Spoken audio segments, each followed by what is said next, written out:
So what we've got to do is make that change in those standards. That's where the shifts happen. It doesn't happen any other place. And I'll give you a very simple example. If you want to know the difference in people's lives, it all comes down to what are the things that are musts for you versus shoulds. So let me tell you this. We said to have an extraordinary life, you got to have an extraordinary psychology, right? Extraordinary psychology means you got to live in an extraordinary state. To be in an extraordinary state, you got to condition your nervous system, your body, your physiology and focus to be at their best. Do you agree with this? Yes or no? Then to do that, though, you can do that. Why doesn't everybody? Not because you can't. We all have the ability. It's because of our standards. I remember a time early in my career, I was about 24, and I went to do a seminar in Boston. And in those days, a big seminar for me was like 125 people. It was a 3-day seminar, and we worked around the clock, and people made such extraordinary changes in their life. And at the end of it, I was feeling so fulfilled. I was thinking, my God, I'm 24, maybe 25 at the time, and I am so happy because I have found my mission in life. I'm doing what I love. It's making a difference in people's lives. This is extraordinary. So we finished about midnight on the Sunday night. And around midnight, you know, I'm still wound up, so I don't feel like going to bed. So I decided, okay, you know, let me take a walk here, and I decided to go through Copley Square. If you've been through Copley Square, you know it's a pretty neat place. Because in Copley Square, you can look up and you can see buildings that were here before we were known as the United States, and beside them you see skyscrapers that are new. It's a pretty cool place. So I'm walking around midnight on Sunday night. There's nobody in Copley Square midnight on Sunday night. And I'm walking along, and I see this guy in the distance, and he's kind of stumbling back and forth between the gutter and the sidewalk. He's got a long trench coat on, his head's down like this, he's holding a brown bag, and I can start to smell him even before I get there, and I'm thinking, you know, this guy's obviously drunk. And as I started to get closer, I thought, I bet he's going to beg me for some money. And sure enough, whatever you focus on life tends to happen, doesn't it? So sure enough, he gets real close to me, and I thought all of a sudden he wasn't going to do it, and all of a sudden he popped his head up. It was really weird. He went, "Mister!" He had this really bizarre looking sounding voice. He went, "Mister, could you loan me a quarter?" And I thought, do I want to reward this behavior? And then I thought, I don't want him to suffer. Do you have this dilemma sometimes? Like, you know, I'm not here to judge. So years ago I finally decided I always just give. Even if the person's pulling a scam, that's for them to deal with. If I have the ability, then I give. And so I thought, but could I teach him something? So I asked him a question back. I said, is that all you want is a quarter? So he goes, yeah, just 1 quarter. 1 quarter changed my whole life. 1 quarter. I said, really? He said, yeah, 1 quarter. So I reached in my pocket, and I pulled out my money clip.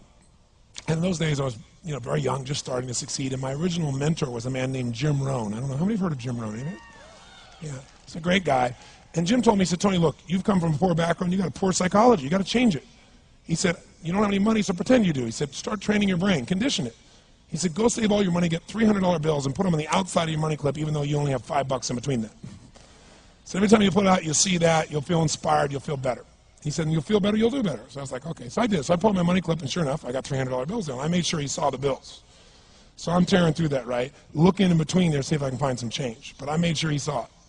Sure enough, he's looking at the $100 bills, checking it out. I find the quarter, I pull it out, take the money, put it in my pocket. I notice he's watching my hand going into the pocket. I took the quarter, and I looked at him, and I said, sir,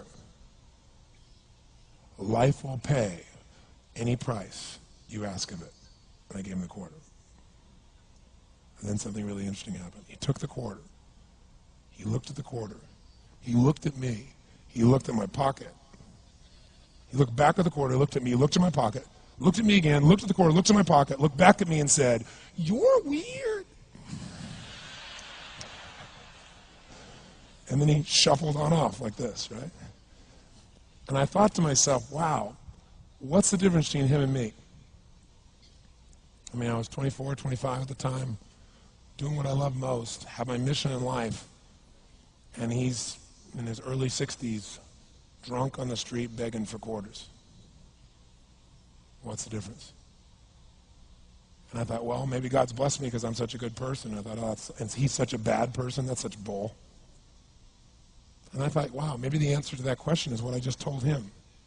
Life will pay whatever price you ask of it. But you know what's interesting? You got to ask intelligently. In the Bible it says, ask and you shall what? Yeah, pretty good formula. You ought to look into it. But you know what? It says, ask and you shall receive, but I'm sure it meant ask intelligently. I'm sure that's what God meant. I'm sure he didn't mean bitch and you will receive. Whine and you will receive. I don't think that was the instruction. Now, if you were going to ask intelligently, there might be 5 elements of that. Number one, you'd have to ask specifically, wouldn't you? You wouldn't ask in a general way. People do it all the time. They go, I want more money. Fine, here's $1, get out of here. Very often, you're getting what you're asking for. You're just not aware of how general you're asking.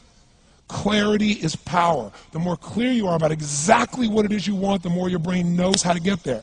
Your brain is a servo mechanism. It's like a bomb. Those bombs, those missiles, they have a servo mechanism. So if the target moves, it knows what the target is, it follows it. Your brain, when you condition it, knows exactly what to go for and it'll find a way to get there. Did you ever buy a certain outfit or a certain car and suddenly see that car outfit everywhere? How many of you have had that experience? Say, aye. How come that car outfit's everywhere? It always was everywhere, but now you notice it. And the reason is because there's a part of your brain called the reticular activating system, the RAS. That part of your brain determines what you notice and what you don't notice. Your brain spends most of its time trying to make sure you don't notice because you'll go crazy if you notice everything. But when you decide what's most important to you, your brain goes after it. Everyone I know who's successful builds what I call an RPM plan. An RPM is built on the metaphor that the way to get from where you are to where do you want to go to the fastest is you got to build power, like in a car, RPMs. And the R stands for they know the result they're after. They know what they want precisely.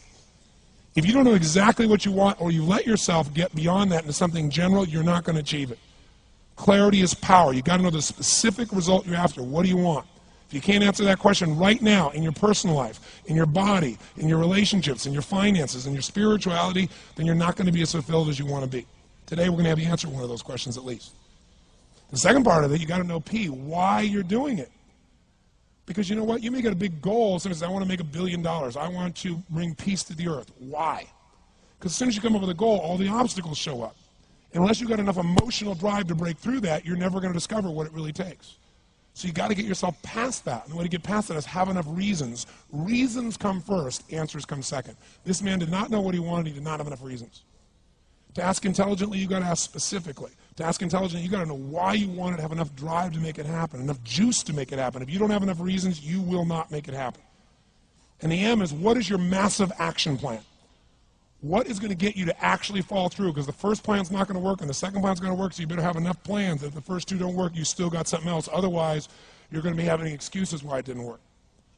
So asking intelligently requires that. So if we're going to be extraordinary in our results, we've got to be in an extraordinary state. We've got to know what we want and we've got to go use it.